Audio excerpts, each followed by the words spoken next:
I think of media as kind of an all-you-can-eat buffet. Take whatever you want, however much you want, but if you take too much, you might regret it later. As many may know, media ranges from all kinds of forms, from books to movies to television to video games, etc. It's our escape from the hardships and tragedies of the real world. But when does the escape drift too far from home? The problem is that media producers have a knack for manipulating the minds of people who consume their work so obsessively. This has pretty much come to a point that they control how we think, how we act, what we say, etc. They are the scientists, and we are the guinea pigs. Of course, that's not to say we can't also be independent thinkers. After all, everything has been subjective since the dawn of time. We all have different tastes. What one may find appeal in, another may just absolutely hate it. That said, for a lot of things, there's an opinion made by the majority called a general opinion, one that establishes what society in general loves or hates. So why is it that the general opinion says that Citizen Kane is a masterpiece, but Manos the Hands of Fate is the exact opposite? Well, we live in a society that has very well established standards, and some standards that are bullshit, but that's beside the point. With our standards come morals, and with our morals come stories that are meant to uphold these morals. At least, that was the idea hundreds of years ago, when mankind was still developing civilization. They told stories around campfires, usually stories with morals. Aesop was famous for writing such stories, aka fables. But then, of course, there was a little thing known as the Bible.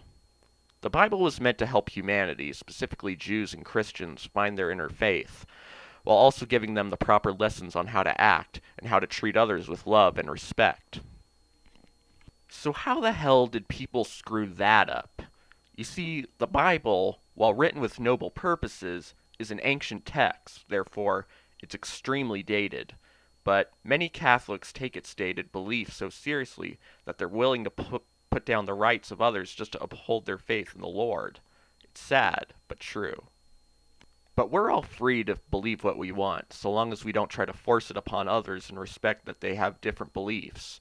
In general, I'd say that these bigots give a bad name to Catholics anyway, and I'm sure that most Catholics don't think this way. It's just the media that portrays them like this. So that brings us to the curse of the media world. Putting down, segregating, or otherwise degrading people of separate classes, ages, genders, races, religions, physicalities, beliefs, and sexual orientations. Everyone has suffered a blow of some sort from the media from the way they were born and raised.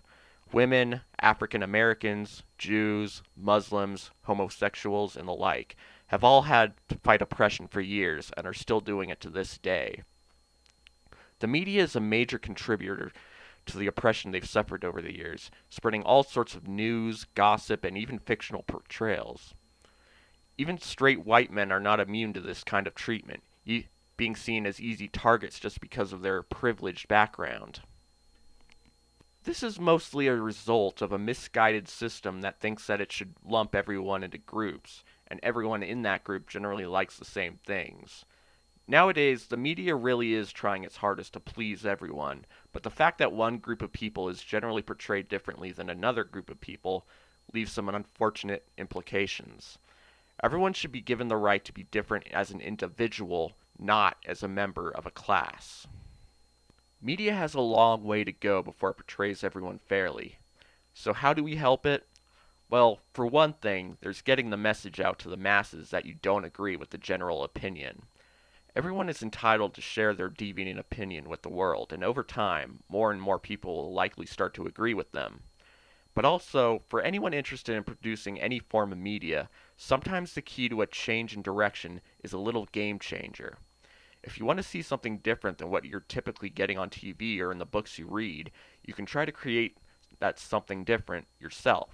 Success can be a hard thing to obtain, especially in the matters of fame and fortune, but if you really put your mind to it, chances are you will reach out to someone, and that someone might be all you really need to help spread the word. So overall, media is an important part of society. It always has been, and it always will be. But we must not always rely on it for the truth, because this is where truth can best be distorted for the sake of brainwashing the public. It's not that media is an evil entity created solely to hypnotize people to do its bidding, but the power it has over the world can be very dangerous in the wrong hands, and we must watch out for said wrong hands. The world is changing. We are a society that has developed over the years to be independent thinkers, and in the age of YouTube and digital distribution, media is gradually becoming a more independent environment. We need media to give us the information, morals, and escape that is vital to our prosperity in life. But we also need our own independent thoughts so that we can see things from the other side, because even media is not all knowing. Only when we accept the freedom of independent opinion against general opinion will we finally get the big picture. This is Jeff May, signing off.